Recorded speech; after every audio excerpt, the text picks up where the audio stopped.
Hello students, I am your chemistry teacher Visakha Tiwari. I will discuss some important question answer of alcohol, phenol and ether. अब हम इसमें देखते हैं कि इसमें इंपॉर्टेंट क्वेश्चन आ जाते हैं, जैसे वन मार्क्स के स्ट्रक्चर आप बताइए या फिर आईयूपीएससी नेम लिखिए, किसी भी कंपाउंड का नाम दे देगा और पूछेगा कि इसका आईयूपीएससी नेम बताइए, जनरल नाम दे करके। तो इसमें पहला पूछा है कि ग्लिसरॉल, आईयूपीएससी नेम किसका बताना है? ग्लिसरॉल का, और स्ट्रक्चर बताना है। तो अब what is the structure आईयूपीएससी name of glycerol? आपको पहले इसमें ग्लिसरॉल का फॉर्मूला पता होना चाहिए। और एक यहाँ आप देखिए, आपको अगर फॉर्मूला पता नहीं है तो आप इसमें थोड़ा अपना दिमाग भी लगा सकते हैं। अगर आपको मान लो ग्लिसरॉल का फॉर्मूला पता नहीं है कि क्या होगा, ठीक है, तो हम देख रहे हैं कि लास्ट में क्या लगा हुआ है? ऑल। ऑल सफिक्स किसके लिए लगाते हैं? हमें पता है ऑल सफिक्स हम अल्कोहल के लिए लगाते हैं। इतना तो हमें पता है कि अल्कोहल के लिए हम ओ एल लगाते हैं। ग्लिसरॉल हो गया, तो ग्लिसरॉल यानी कि ग्लिसरीन, ग्लिसरॉल जो है इसमें OH होगा, ये पता चल गया हमें। तो अब हम क्या कर लेते हैं कि थोड़ा दिमाग लगाते हैं, CH2 CH और CH2, ये हमारा हो गया। इसमें OH यानी कि हमारे अल्कोहलिक ग्रुप लगे हुए हैं। अब इसमें जब ग्लिसरॉल हमें पता है तो इसका हमें common name try hydric alcohol भी लर्न करना होगा कि इसका क्या है common name? Try hydric alcohol, यानी ग्लिसरॉल के नाम से भी पूछ सकता है या पूछ सकता है कि ट्राई हाइड्रिक अल्कोहल का अल्कोहल किसको बोलते हैं, इसका नाम क्या है। तो हमें लर्न होगा तब पता होगा कि ग्लिसरॉल को ही ट्राई हाइड्रिक अल्कोहल कहते हैं। और इसका आईयूपीएससी नेम हम कैसे लेंगे?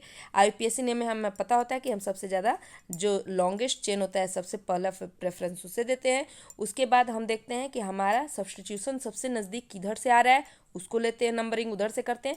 और थर्ड क्या देखते हैं कि इसमें जो डबल बॉन्ड वाली भी आती हैं कि डबल बॉन्ड की कैरेक्टर है तो उधर से हम अपना नंबरिंग करना स्टार्ट करते हैं। फिर इसमें देखते हैं कि हमारा जो सफिक्स लगा हुआ है वो किधर से नज़दीक या किधर से पास में आता है, उधर से हम नंबरिंग करना शुरू करते हैं। तो ये तो सिंपल है, इसमें कहीं से भी हम ऊपर नीचे कहीं से भी नंबरिंग कर सकते हैं। 1 2 3 इधर से भी कर सकते हैं या 1 2 3 इधर से भी कर सकते हैं, दोनों तरफ से बराबर होगा। तो ये कितने कार्बन का है? 1 2 3 कार्बन का है। 3 कार्बन मीन्स प्रोपेन है। प्रोपेन है तो हम प्रोपेन लिख देंगे। लेकिन प्रोपेन में क्या लगा हुआ है? OH लगा हुआ है, यानी अल्कोहल ग्रुप लगा हुआ है। तो ये इस हटा करके रिप्लेस करके हम यहाँ पे क्या लगाएंगे? ऑल, ठीक है। लेकिन एक ऑल तो है नहीं, यहाँ 3 है, तो 3 है तो हम कैसे लिखेंगे इसको? फिर एक सेकेंड इसको क्लियर कर देते हैं।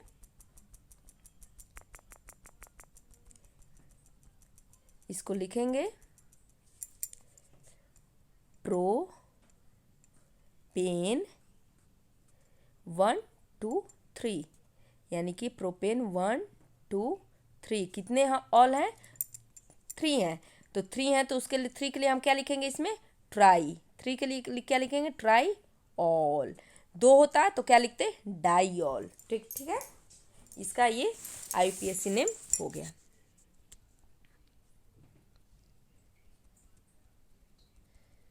अब हम सेकंड क्वेश्चन देखते हैं। मैंने 2-3 क्वेश्चन आईयूपीएससी नेम के लिए हैं क्योंकि एक मार्क्स में ये पूछ देते हैं, उस समय हमें ध्यान नहीं होता है, नहीं हो पाता है। अब इसमें 2 कंपाउंड दिए हुए हैं, एक नॉर्मल है एक साइक्लिक है, दोनों के आईयूपीएससी नेम पूछ रहा है। तो इसमें हम क्या करेंगे? सबसे पहले देखेंगे लॉन्गेस्ट चेन। लॉन्गेस्ट चेन के लिए हम काउंटिंग कर लेते हैं, 1 2 3 4 5 6। ये कितने कार्बन के चेन है? 6 कार्बन के, यानी कि हेक्सेन है। अब इधर से देख लेते हैं कि शायद इधर से 7 आ जाए। तो यहाँ क्या है? यहाँ CH2 CH5 ले, यानी इथाइन, यहाँ पे इथेन है। तो इथेन को हम CH2 CH5 को ऐसे लिख सकते हैं, इसको कार्बन को CH2 और CH3 इसको खोल करके लिख सकते हैं C2H5 को, यानी कि 2 कार्बन इसमें है, 5 हाइड्रोजन। तो 1 2 2 कार्बन हो गए, 5 हाइड्रोजन हो गए, 5 हाइड्रोजन, ठीक है। तो हम इसको ऐसे भी लिख सकते हैं, इसको ओपन करके भी। ओके, तो अब इसमें क्या हो गया? 1 2 3 4 5 6, यानी दोनों तरफ से 6 आ रहा है। लेकिन जब हम इधर से देखेंगे तो क्या हो जा रहा है? हमारा ये तीनों सब्स्टिट्यूशन में आ रहा है, जिसको जो कि रॉन्ग होगा, इधर से ये नज़दीक नहीं हो रहा है, तो हम इसको न प्रेफर करके ऊपर वाले को प्रेफरेंस देंगे नंबरिंग में, क्योंकि हमारा जो OH सब्स्टिट्यूशन है दोनों इसमें नज़दीक आ रहा है, 2 पर आ रहा है, और उधर से हमारा क्या हो रहा था कि एक जो छूट जा रहा था सब्स्टिट्यूशन में, तो इसलिए हम इस नंबरिंग को प्रेफरेंस देंगे। तो अब हम कैसे लिखेंगे, इसमें क्या करते हैं, सब्स्टिट्यूशन को पहले लिखते हैं। सब्स्टिट्यूशन कितने हैं, एक तो है मिथाइल ग्रुप है, दूसरा इथाइल ग्रुप है। अब इसमें भी देखो, एक मिथाइल है, इथाइल है, ई पहले आता है अल्फ़ाबेट में, तो इथाइल को हम पहले लेंगे, तो 1 2 3 पर इथाइल है, तो इथाइल को पहले ले लेंगे, 3 इथाइल। 5 पर हमारा मिथाइल है, 5 मिथाइल, ओके, 5 मिथाइल हो गया। अब कितने कार्बन का है, 6, यानी हेक्सेन, ये हेक्सेन का है। और इसमें कितने सब्स्टिट्यूशन लगे हुए हैं अल्कोहल के, 2 पर है, 2 पर और 4 पर है, 2 पर और 4 पर, तो इसलिए 2 है, तो इसको हम क्या लिखेंगे, डाईऑल, ठीक है, ओके, ये हो गया डाईऑल। तो हमारा ये इसका क्या नाम हो गया, 3 इथाइल 5 मिथाइल हेक्सेन 2,4 डाईऑल। अगर आपको कोई भी डाउट होता है तो आप मुझे कमेंट करके पूछ सकते हैं। थर्ड हमारा है, थर्ड देखो, थर्ड मैंने लिया है डबल बॉन्ड वाली एक देख लेते हैं। तो इसमें भी हम क्या करेंगे, डबल बॉन्ड वाली देखते हैं। तो इसमें हम देखते हैं कि हमारा यहाँ से हम काउंटिंग कर शुरू, अब हम डबल बॉन्ड को प्रेफरेंस देंगे। इसमें सिंगल बॉन्ड की तरफ से नहीं, डबल बॉन्ड की तरफ से, डबल बॉन्ड इधर से नज़दीक होगा, उधर से हम काउंटिंग स्टार्ट करेंगे। तो इस कार्बन से लेते हैं 1,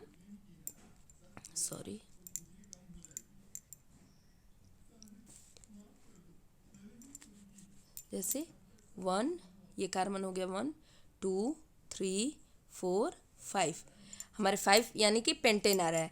तो 1 ये कार्बन 2 यानी 2 पर OH लगा हुआ है, अल्कोहलिक ग्रुप 2 पर है। तो और ये आपको ये डबल बॉन्ड है, तो हम इसको क्या लिखेंगे, इन, और सब्स्टिट्यूशन में क्या आ रहा है, मिथाइल कितने पर सब्स्टिट्यूट हो रहा है, 3 पर, तो हमारा हो जाएगा 3 मिथाइल, कितने कार्बन का है, पेंट, ये डबल बॉन्ड कितने पर है, 2 पर, 2 इन, कितने और दो ऑल ग्रुप है, यानी 2 अल्कोहलिक ग्रुप है, तो लिखेंगे 1 2 diol, okay, is that clear.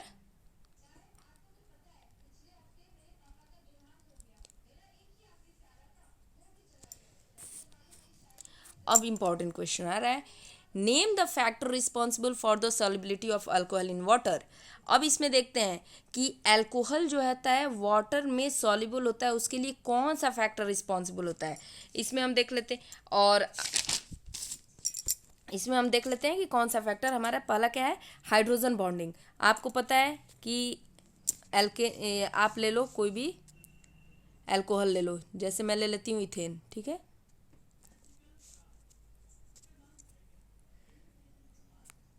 मैं इथेन ले लेती हूँ, ओपन कर ले लेती हूँ, CH3 CH2 OH, ओ पर आपको पता है 2 लोन पेयर होते हैं, ये पार्शियल क्या होता है, निगेटिव होता है, ये पार्शियल क्या हो गया, पॉजिटिव हो गया। अब इसको हम किस में सॉल्युबल कर रहे हैं, वाटर में, तो वाटर का स्ट्रक्चर बना लेते हैं। वाटर पता है फॉर्मूला क्या होता है, प्लस पार्शियल पॉजिटिव OH, ओ पर पार्शियल निगेटिव।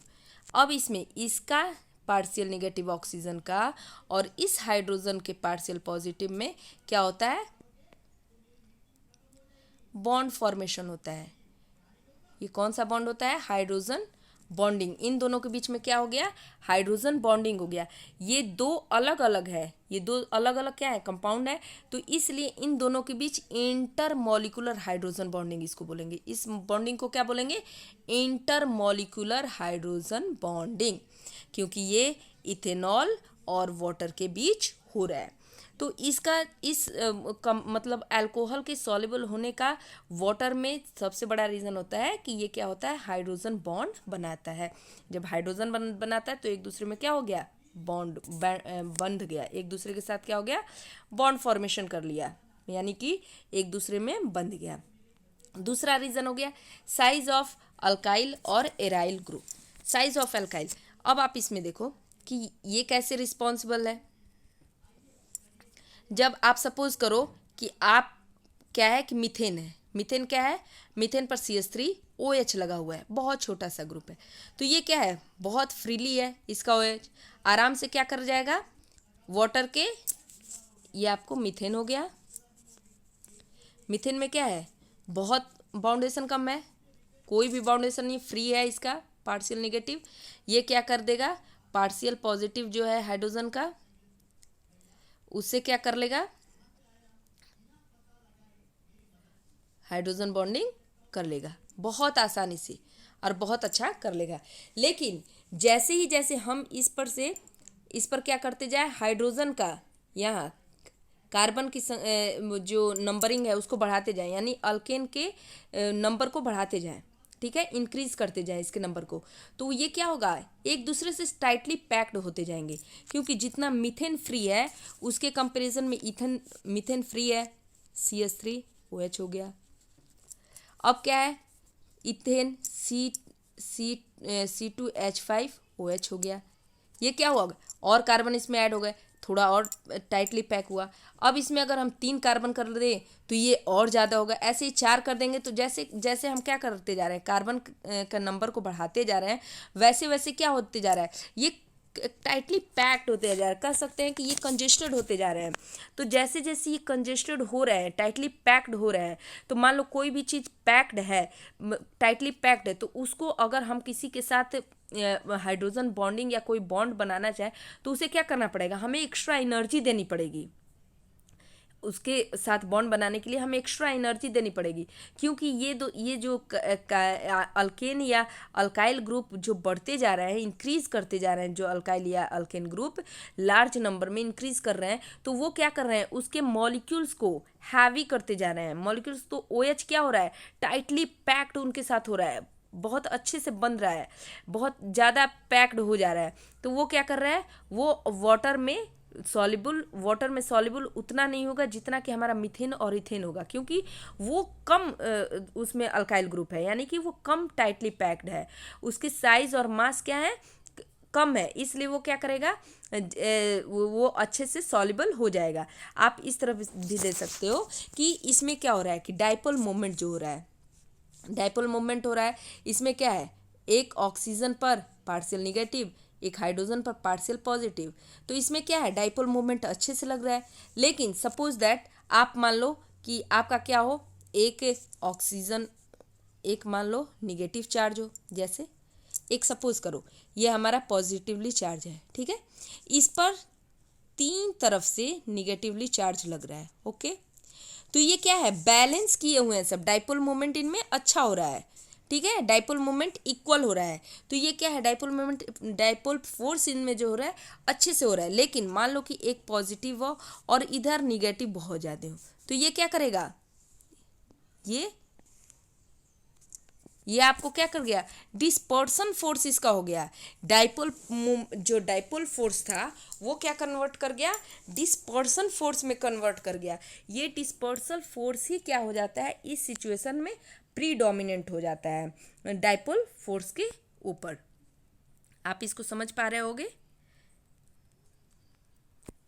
उसके बाद मॉलिक्यूलर मास ऑफ अल्कोहल, इसमें भी क्या है कि मॉलिक्यूलर मास जो होता है, जैसे it reduce the effect of polar character, जब हम किसी भी अल्कोहल के मास को बढ़ाते जाएंगे तो वो अपना पोलर कैरेक्टर क्या करते जाएगा, रिड्यूस करते जाएगा, जैसे रिड्यूस करते जाएगा। अब मान लो कार्बन की हम नंबर को बढ़ाते जा रहे हैं तो उसके मास भी बढ़ते जा रहे हैं, तो ये क्या कर रहा है, ये जो अपना पोलर कैरेक्टर है, इसका polar character partial negative partial positive का, ये रिड्यूस कर रहा है इसका, ड्यू टू इसमें जितने भी ज़्यादा क्या हो रहे हैं, टाइटली पैक्ड ये आपको अल्केन होते जा रहे हैं, अल्केन के नंबर्स बढ़ रहे हैं, तो ये टाइटली पैक्ड हो रहे हैं, इसकी वजह से क्या कर रहा है, ये अपने जो पोलर कैरेक्टर है उसको रिड्यूस कर रहा है।